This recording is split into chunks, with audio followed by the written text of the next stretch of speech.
स्वराज्य वार्ता, आवाज जनसामान्याचा। शक्ती असेल, मांडण्याची असेल, लिखाणाची असेल, त्या माध्यमातून आम्ही आमची भावना योग्य ठिकाणी योग्य व्यासपीठावर जर व्यक्त केलं तर काही अंशी तुमच्या दुःखावर आम्ही काही अंशी जर मुक्त टाकू शकू तर खऱ्या अर्थाने या कार्यक्रमाचं सफल झाल्यासारखं होईल। म्हणून हा प्रयत्न वाखाणण्याजोगा आहे। म्हणून आता आम्हाला आगार प्रमुखांना एक मला निवेदन आहे की आता तुम्ही जेव्हा बैठक घेता सगळ्या कर्मचाऱ्यांची, खास करून तुमच्या वाहकांची तर आणि चालकांची सुद्धा, त्यावेळेस आजच्या कार्यक्रमाचं निवेदन निश्चित स्वरूपातून करावं आणि त्यांना म्हणावं जेव्हा जिथे अपघात असेल आमच्यासारखा एखादा उभा टाकला तरी चालेल, परंतु यांना जागा मिळाली पाहिजे। मग तुमच्या एरियात मागचा हेतू असा एवढाच राहणार आहे, आपण आपल्या ठिकाणी काय करू शकू। इथे माझे काही सहकारी मित्र आहेत, माझ्यावर लिखाणाला आणलेला गती देतील, एक दोन आर्टिकल लिहितील, आमचे गंगाकर असतील की आमचे सय्यद रियाज असतील, यांच्यावरचं चांगलं चित्रीकरण तुमच्या विषयीचं मांडणी करून लोकांनी चांगली भावना निर्माण करतील। आणखी जे काही दुसरे मित्र असतील त्यांनी आपापल्या कुवत आणि क्षमतेप्रमाणे आणि पोलीस डिपार्टमेंट मध्ये जर असतील तर जेव्हा आमच्या इथल्या कुठल्याही बंधू भगिनींना जेव्हा असा कुठलाही अन्यायाचा प्रसंग आला किंवा कुठे मदतीची गरज असली तर सोमनाथरावजी हे प्राधान्यक्रमाने तिथे लक्ष देतील यावर मला पूर्ण विश्वास आहे। तर मी त्यांच्याकडून अभिवादन घेतो। सोमनाथरावजी एक मिनिटासाठी आपण उभं राहावं असं माझं रंग निवेदन आहे। काय माझ्या विधानाला तुम्ही प्रतिसाद देता? जोरदार टाळ्याने सोमनाथरावजींचं म्हणजे आगार प्रमुखांना मी एक निवेदन करतो, स्वामी बसा आणि त्यांच्या आमचे जे आगार प्रमुखांना निवेदन आहे त्याने एक मिनिटासाठी कृपया आपण उभा राहावं निवेदन आहे। त्यांच्यासाठी एकदा जोरदार टाळ्या होऊन जाऊ द्या। तुमच्या भावनांच्या टाळ्या आहेत त्यांच्यासाठी। मला एक निवेदन आहे की जेव्हा यांच्यासाठीची जागा असेल ती तर मिळायलाच हवी, परंतु जेव्हा हे पुढे एखाद्या वेळेस दिसले तर आपण आपल्या क्षेत्रातल्या दृष्टिकोनातून आपल्या राज्यात जमेल ते करू, आपण असं नसतं व्हावं। म्हणून हा एक महत्वाचा सामळ घालला। मी भाषण करायला इथे आलो नाहीये, भाषणासाठी भरपूर जागा आहे, जे जिथे योग्य ठिकाणी करू। मी तुमच्यातला हित संवाद साधण्याचा व्यासपीठ आज दिव्यांग बांधवांच्या मेळाव्यानिमित्त मला इथे आयोजकांनी निमंत्रित केल्याबद्दल मी त्यांचं प्रथमतः धन्यवाद मानतो। आत्ताच आमचे सहकारी यांनी दिव्यांग बांधवांना एसटी महामंडळाच्या बसेसमध्ये 4 सीट आता जिथे कुठून ते बसतील त्यांना वाहकाने त्या सीटवर दुसरं कोणी बसलेलं असेल तर मध्ये जर दिव्यांग बांधव आपले बसमध्ये चढलेले असतील तर त्यांना ती सीट द्यावयाची आहे। यापूर्वी आम्ही सर्व वाहकांना त्याबद्दलच्या सूचना दिलेल्या आहेत आणि यानंतर मी आणखीन एकदा पर्सनली सर्वांची मीटिंग घेऊन मी याबद्दल सर्वांना सूचना देतो। वाटल्यास मी यांच्याकडे माझा मोबाईल नंबर देतो। त्याबद्दल जर कोणताही वाहक जर म्हणत असेल की बाबा हे माझं काम नाही किंवा हे नाही, कोणीही मला कोणत्याही वेळेला मला त्याबद्दल फोन लावा, त्या गोष्टीची वेळ येणार नाही, परंतु आधीच तर बिलकुल मला कोणत्याही वेळेला आपण फोन लावला तर अडचण नाही। बिलकुल त्या गोष्टीसाठी प्रामाणिकपणे आपला फोन उचलून पूर्ण आपल्या त्या प्रॉब्लेमचा मी पर्यायी व्यवस्था काढल्याशिवाय राहणार नाही। दुसरी गोष्ट, आपल्या दिव्यांग बांधवांसाठी एसटी महामंडळामध्ये तिकिटामध्ये 140 सवलत आहे, म्हणजे 25% भाडं आपण तुमच्याकडून आकारतो आणि 75% आपल्याला शासन देतं।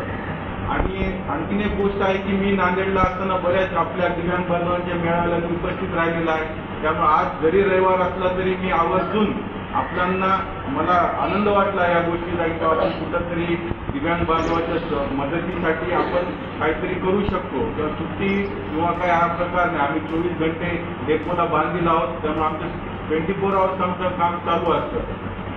दुसरी गोष्ट, आमच्या एसटी महामंडळाच्या बसस्थानकावर दिव्यांग बांधवासाठी एक दूरध्वनी कक्षाची राखीव जागा होती, परंतु आता मोबाईलच्या तंत्रज्ञान युगामध्ये दूरध्वनी कक्ष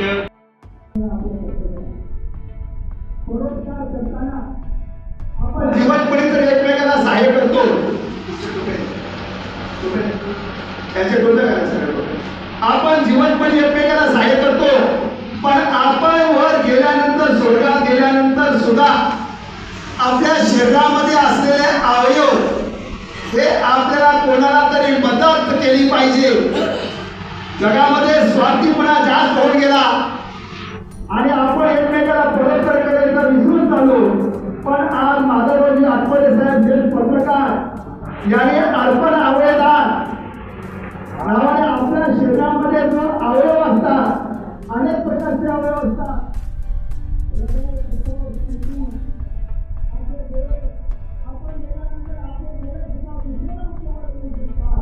पिंडी पण दुसऱ्या रस्त्यामध्ये येऊ शकते. हे आपल्याला अवयवदानाचं महत्त्व सांगण्यासाठी या ठिकाणी आपले ज्येष्ठ पत्रकार माधवरावजी आठवले साहेब पूर्ण महाराष्ट्रावर नाही तर भारतामध्ये इतिहास कमवला आणि त्याने आपला अवयवदानाची सुरुवात केली नांदेडमधून. 2017ला सुरुवात केली. त्यावेळेस लोक म्हणायला लागले काहीतरी अवयवदान करतात करत होतो. पण आज शासनाने सुद्धा एखाद्या अभ्यासक्रमामध्ये अवयवदानाचं महत्त्व शासनाला पटल्यामुळं अवयवदानाचं त्यांनी आज अभ्यासक्रमामध्ये त्याला नमूद करावं लागलं.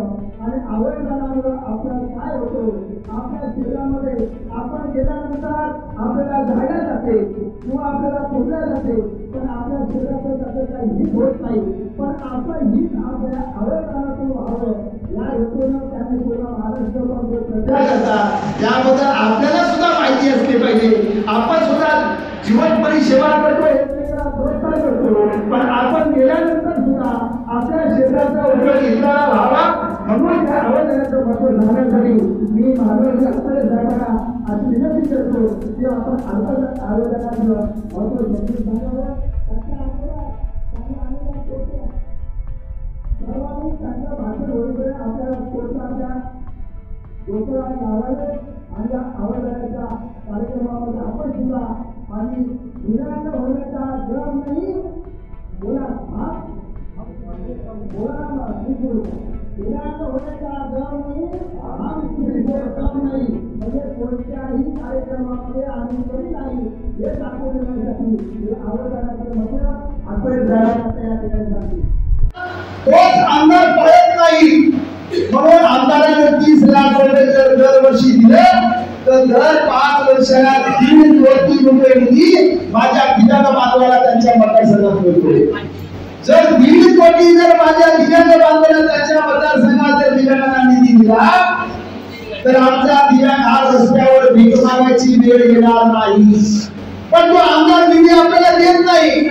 का देत नाही आमदार निधी?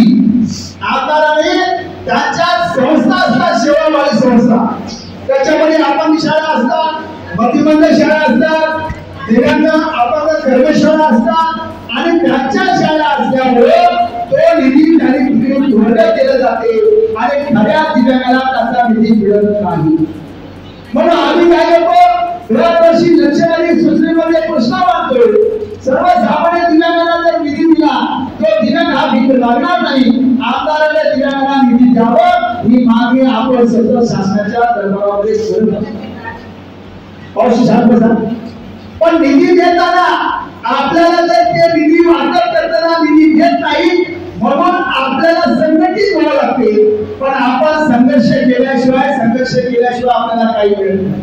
उदाहरण घ्या, आपली आई जन्म घातलेली आई आहे आणि आईला जर आपण जेवायला मागलं एका वेळेला आपली आई जेवायला देते का? आई आपली जन्म घातलेली आई सुद्धा एका वेळेला जेवण देत नाही. आपण 2 वेळेस आवाज देतो आणि 3 वेळेस आवाज दिल्याने आई म्हणते तुला धर्म कसं सावरणार? ताट वाजू म्हणजे हातावर काम आहे आणि मी तुला ताट वाजू तर तुला धर्म कसं सावरणार आहे?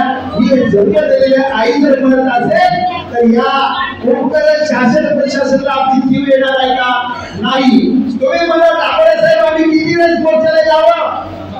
तुम्ही उदाहरण घ्या, आपल्या शेतामध्ये आपण केल्यानंतर किती वेळ शेतामध्ये जातो मित्रांनो? शेतामध्ये आपण दाबाल कष्ट करतो. रात्रदिवस आपण शेतामध्ये पेरणी केल्यानंतर लहान लेकराला जसं आपण ते करतो तसे ते पिकाचे रोग होते होईपर्यंत आपण त्याचा कष्ट घेतो. पण शेवटी